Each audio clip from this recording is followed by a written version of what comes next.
In an ideal world, I mean, I think we could save the country in a sense of,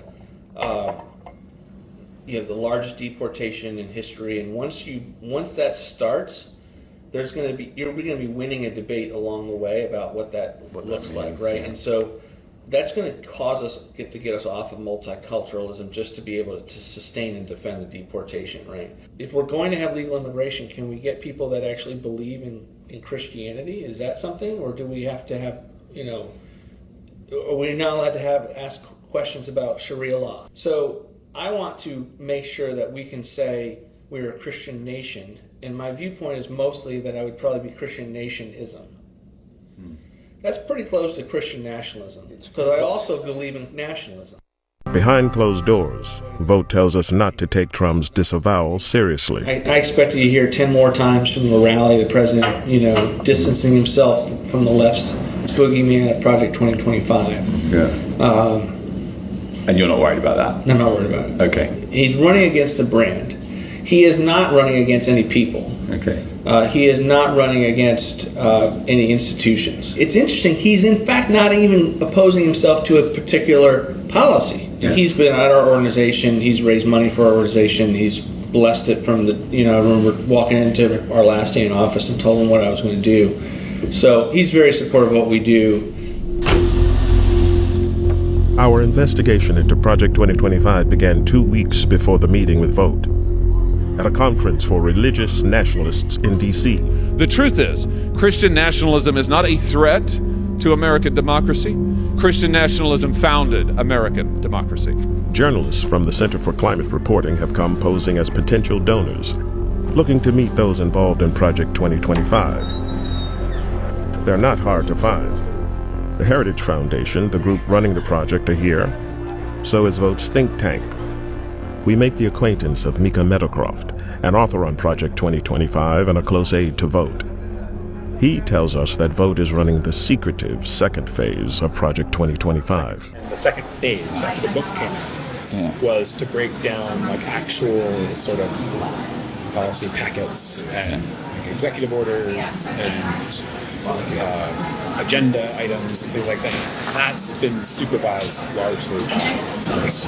The first phase of Project 2025 was a 922-page policy book published openly. The second phase is a comprehensive, concrete transition plan for each federal agency. These much more detailed plans are confidential. Yeah. Because obviously you want as little of it to be FOIA-able, if you're familiar with the FOIA process, as possible. Freedom of Information Act, yeah. The Freedom of Information Act allows the public to request government communications, but Meadowcroft reveals they plan to avoid these rules. Yeah, the goal is, familiarize all the transition team people with these plans, but you don't actually, send them to their work emails. Because then, right. You could just give the handbooks to everyone, be like, this is the game plan for the admin. Yeah. But if the press knows that that's what you're doing, then they're going to immediately just say, I request all of your emails from Heritage. Okay. You right. are a worker. I see. So we'll see. Interesting. Meadowcroft offers to set up a meeting with his boss, Russ Vogt. You could put me in touch with somebody who looks after his diary or whatever. Yes, I can put you in touch with his schedule. Yeah. Amazing. So, yeah. Great. So just tell me when to do that. We want to meet the man writing the game plan for Trump's second administration. Vogt believes that in his first term, Trump's agenda was frustrated by what he calls the deep state. So Vogt is planning a radical centralization of government power under the president, firing civil servants and ending the independence of agencies like the FBI and DOJ. 80% of my time is working on the plans of what's necessary to take control of these bureaucracies. And we are working doggedly on that, whether it's destroying their agency's notion of independence. They're independent from the president. Vogt has also been preparing documents based on fringe legal theories, arguing the president has the power to use the military against protesters. George Floyd obviously was not about race. It was about destabilizing the Trump administration.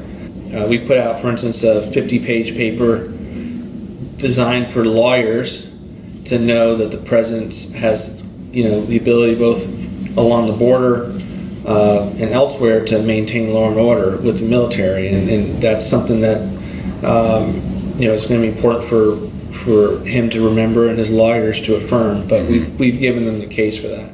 With loyalists installed in key government agencies and armed with his playbook, Vogt believes a radical Christian nationalist agenda can be realized under a second Trump presidency.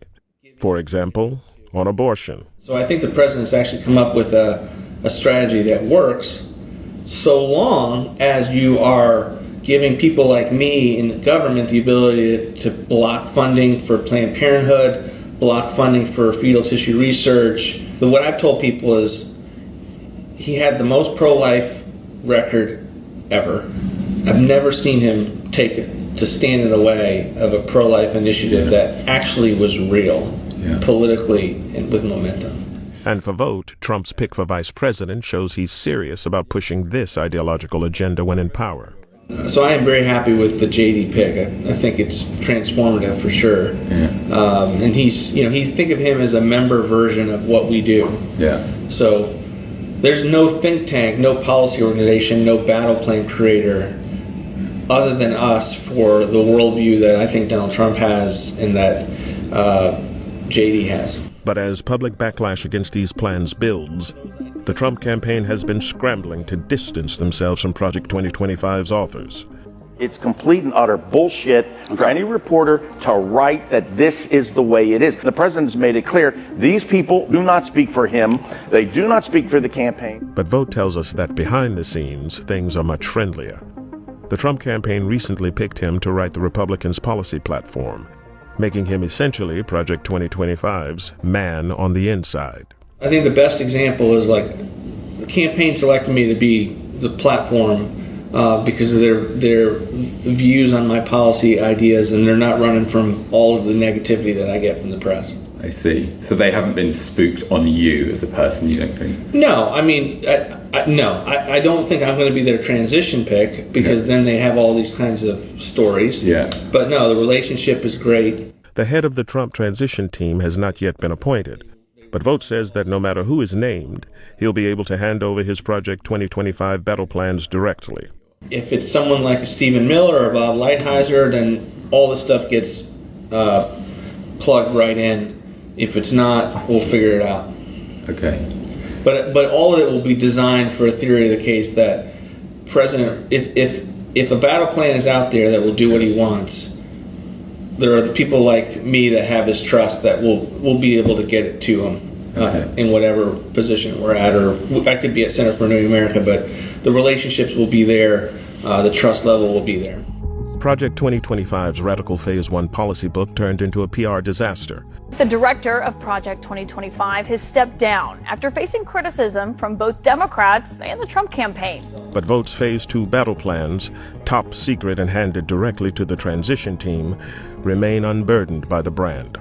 And are you going to rebrand that second phase at all? For what I do, the brand's not important. And you're not worried that if it has Project 2025 on, he's going to go no. And you're not going to publish those? No. They go straight to... Yeah, they're very, very close hold. Okay. Brilliant. It's been an education. Appreciate it. Thank you for your time. Thank you so much. Anytime. Thank you very much. Thanks, guys. You can show us that out. Okay. Thank you very much.